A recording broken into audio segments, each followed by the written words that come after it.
guys, what's going on? It's Deathstroke here. Hey, I did a voiceover for this, which I am going to let play in the background, but I decided to do a better one in the forefront.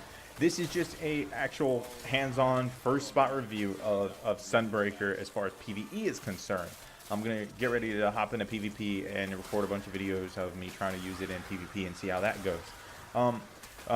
But some of the things I commented on, just in case you can't hear it quite well, but I am going to let it play out because this was my first impression, and I did a test of trying to see how many hammers you could throw. It feels like you're pretty tanky, and that's good, but you are limited. You can throw 5 hammers. I did multiple tests, which you can see here. This is what I'm doing. I'm spamming hammers. And I brought up a point. Maybe you could throw 6, but you can only throw 6 if you just spammed and you didn't aim, but that wasn't the case. Even with just spamming, right here is what I'm doing. I started immediately from going, from the moment it let me throw, and kept hitting the button.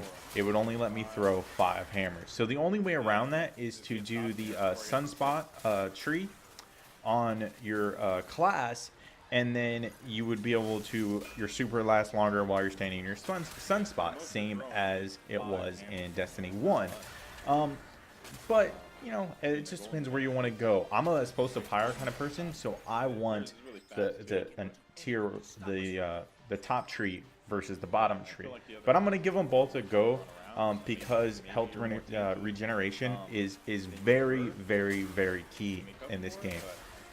And I take that back. I'm just gonna not play the background audio. It was really poor quality just because it wasn't loud enough.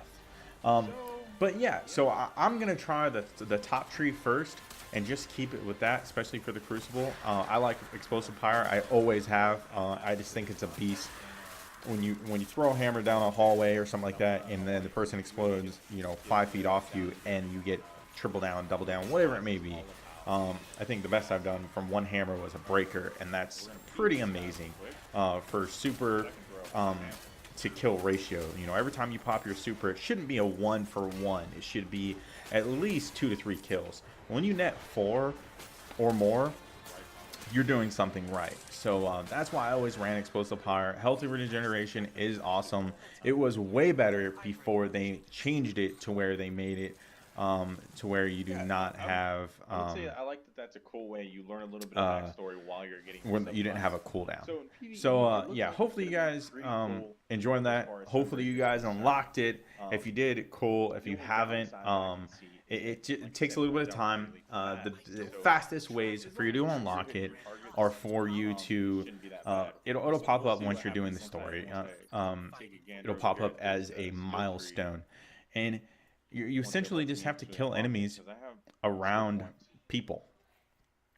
So whether it be a fire team or on a patrol or something like that, that's what you're going to end up doing. So with that being said, I hopped into Crucible personally. I did a lot of like patrols, and then I did a few private events or public events, excuse me, and those worked okay, but Crucible just worked easier because I was doing 2 things at once. I was leveling my character, I was getting gear, and I was knocking out something kind of in the back, hidden, that I really wasn't thinking about doing. I didn't have to do anything extra for me to get credit. So eventually, after a few Crucible matches, I was ready. I was pretty ready. I think I was at like 96% or 98%, and then I went in and did the match where you fight the wing dude. So yeah, and that was a phenomenal match. So yeah, so with that being said, sorry it's a little fuzzy at the end. My computer is acting kind of weird with recording. I'm recording using Windows 10. I don't have a capture card right now. I sold mine. So I'll get another one here soon. But yeah, hopefully you guys enjoyed that. If you haven't got it, don't worry, it's coming. It comes pretty quick. If you do, let me know. Do you like it? Do you think it's as awesome as it was in Destiny 1? All right, guys. Till next time, Deathstroke out. See.